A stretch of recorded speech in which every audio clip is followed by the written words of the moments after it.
ICJ issued what's called a provisional order on January 26th of this year, in which it made certain what are called indications to Israel as to how it should conduct itself.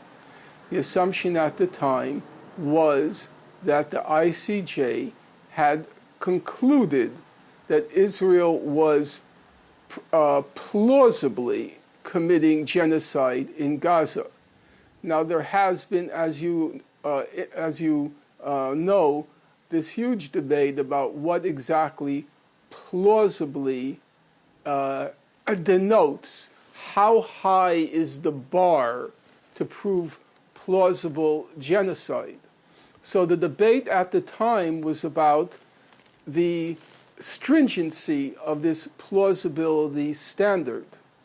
However, last month in April, the president of the ICJ, Joan Donoghue, who was from the United States, she said something audaciously new. She claimed not that the standard of plausibility was low, which Israel's supporters had claimed.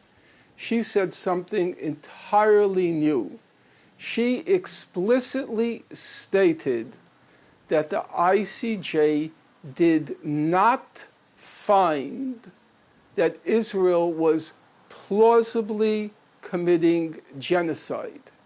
Now, I will say to you, I will say to your audience, I will say to all your listeners, that is a flat-out, shameless and shameful lie.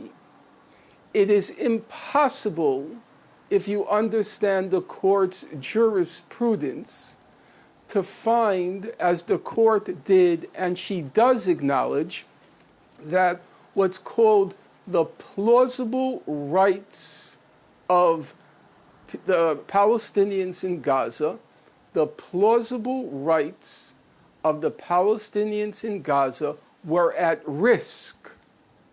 Now that she acknowledges, under the jurisprudence of the court, if the plausible rights of the Palestinians in Gaza were at risk, that can only be the case if Israel was plausibly committing a genocide. The case was brought before the court under the Genocide Convention. The Genocide Convention protects the group rights of racial groups, religious groups, national groups, racial and ethnic groups. The Palestinians constitute a protected group, and so they have rights under the Genocide Convention. The most essential right is the right to live, the right to be protected as an ethnic group.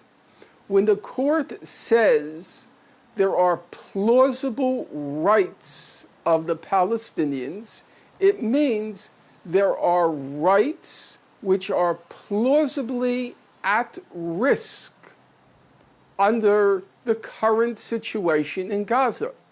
Now, they could only be plausibly at risk under the Genocide Convention if Israel is plausibly committing a genocide. What she said, I will tell you without any equivocation, is a flat-out, shameless and shameful lie.